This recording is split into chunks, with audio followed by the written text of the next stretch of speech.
السلام عليكم ورحمة الله. مرحبا بكم الغزالات ديالي، مرحبا بكم في الفيديو ديال اليوم. فيديو جديد ان شاء الله. غادي نشارك معكم واحد الفيديو البسيط جدا ولكن ضروري منه، اللي هو طبق يومي او مرقه يوميه بالدجاج والسلاوي البطاطا. صراحه كتجي مرقه خاطره.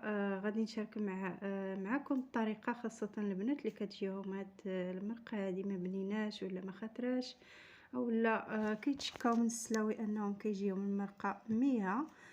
فتابع معايا الفيديو. المهم البنات، هنايا درت الدجاج القياس اللي يكفيكم ديال الدجاج. درت معاه واحد ثلث كاس ديال الزيت ديال العنبه مخلطه بين البلديه والروميه، ودرت هنايا الدجاج مع الملح والبصل والخرقوم. العطريه ديما كتبقى على حسب الكميه اللي درتو ديال الدجاج ولا ديال المرق. هنايا درت تقريبا نص معلقه صغيره ديال الخرقوم مع راس معلقه ديال البصل مع تقريبا واحد جهد طريف صغير قد المهم صغير بزاف قد الثومه ديال السكنجبير باش كيلدد لينا. هذا درت سكنجبير طري، اللي ما عندهاش دير غير العادي. وصافي هادشي اللي درت. غادي نقلي هاد الدجاج ديالي مزيان في هاد التوابل مع قزبر ومعدنوس. المعدنوس كيكون دائما غالب. صافي هنايا غادي نشحر كلشي مزيان، وغادي نضيف في الاخير هنايا البصله. سمحوا لي البنات على التصوير، راه كنصور بيد وحده وفي نفس الوقت خدامه معكم بنفس اليد. هنايا ضفت واحد البصله كبيره قطعتها طريفات صغار ورقيقه بزاف باش ملي كطيب كتذوب لكم، وهي اللي كتخطر لينا هذا المرق هذا. صافي غادي ندوز باش غادي نقفل الطنجره ديالي، وكنديرها دائما البنات. راه العافيه كتكون مهيله بزاف حتى كيطلق لينا داك الدجاج والبصله الماء اللي كيكون فيه باش كيكون يعني الطياب لذيذ. هنا كتشوفوا معايا السلاوي ضروري يكون هذا السلاوي هذا اللي كيكون طري. الخضره قد ما كانت طريه راه كتكون لذيذه وكطيب دغيا. صافي هنا غادي بعد ما غسلت هاد الحبه ديال السلاويه غادي ندير نقطعها اولا نقيها بهذا الشكل هذا اللي غادي تشوفوا معايا. صافي غادي نستمر حتى كنقيها. كاين اللي كيقشرها ولكن راه كتعذبكم.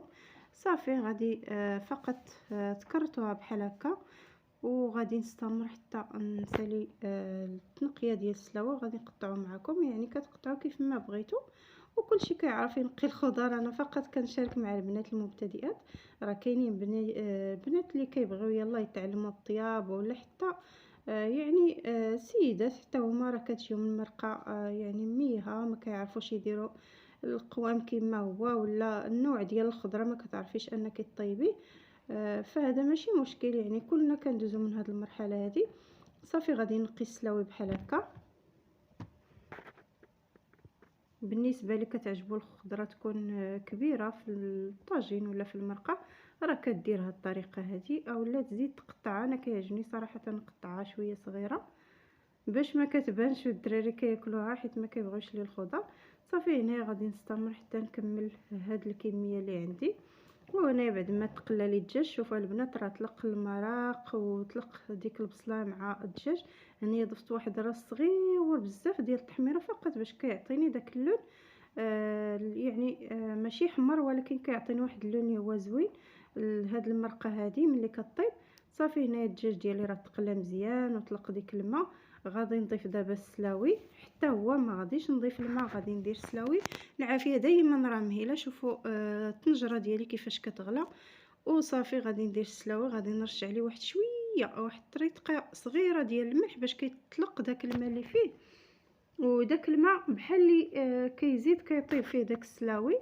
صافي هنا غادي نديرو، غادي نقفل عليه الطنجره وكنخليه كيطيب تقريبا واحد 8 ديال الدقائق. راه دغيا كيطيب السلاوي الا كان طري.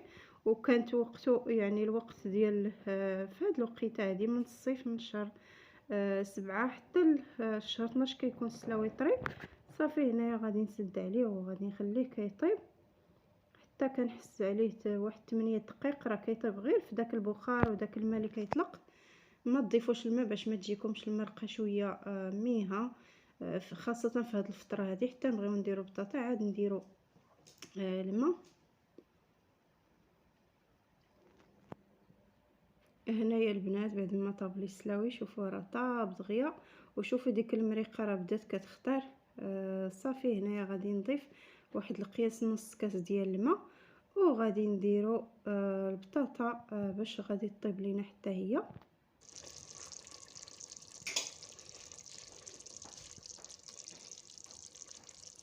بالنسبه للسلاوه البنات راه طايب بحال الزبده. صافي هنا غادي نديرو البطاطا والزيتون وداك القزبور من الفوق.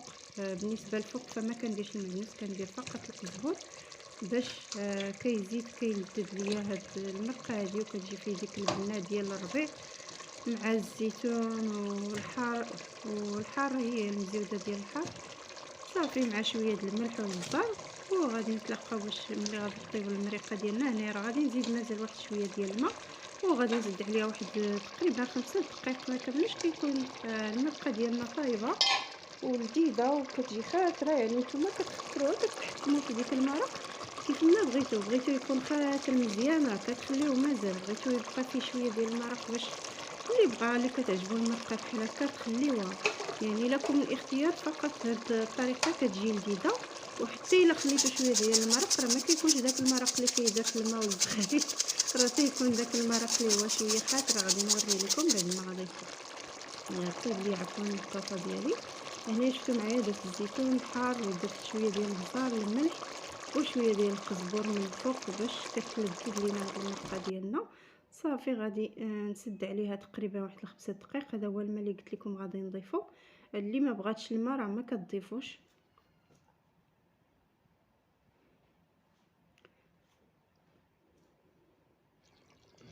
صافي بعد ما سديت عليها واحد 5 دقائق كيكون داك البطاطا راه طاب. وهذه هي المرقه اللي كتبقى. بغيتو تزيدو تختروها راه كتحكموا فيها نتوما، كتختروها. بغيتو تخليها شويه بحال هكا راه ما كتجيش المرقه اللي هي ميها، راه كتجي خاطره. شوفوا معايا واخا هكاك راه كتجي لذيذه وخاطره. المهم البنات اللي كتعجبهم المرقه راه كتكون هذه هي سميتو ديالها. صافي هنا كندوقو كنشوفوا الا الملح هو هذاك، صافي كنطفيو عليه. هنايا غادي نحط المرق ديالي في الطبسيل باش تشوفوا معايا الشكل النهائي كيفاش كيجي صراحه لذيذ بزاف وكيشهي، وكيجي داك السلاوي طايب وكيجي حتى هو لذيذ. بهذه الطريقه كيكون تشرب داك القوام. صافي هنايا غادي نحط المرق ديالي. درت الدجاج راه فقط كندير ديك الخضره كنحركها لواحد الجنب، صافي راه كتزول بوحدها. وكنحط اللحيمات عاد باش كنحط الخضر. اللحيمات تيكونوا طايبين وفتيين، خاصه الدجاج الا كان في الثلاجه وفي المجمد راه كيطيب كيولي زوين بزاف.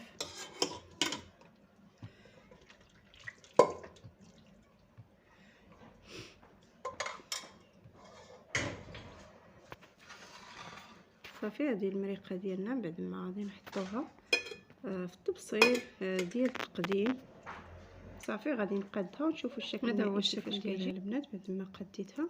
كتجي مريقه اللي هي بنينه بزاف بالسلاوي والبطاطا والزيتون مع الدجاج، كيجي لذيذ بزاف. كنتمنى يعجبكم الفيديو ديال اليوم، وما تنساوناش من اعجاب للفيديو واشتراك في القناه الا كنتو اول مره تشاهدوا قناه شيوات وتدابير حياه الغويت. اشتركوا فيها وديروا تفعيل الجرس باش دائما يوصلكم كل جديد. وشكرا بزاف على المتابعه، والى فيديو اخر ان شاء الله.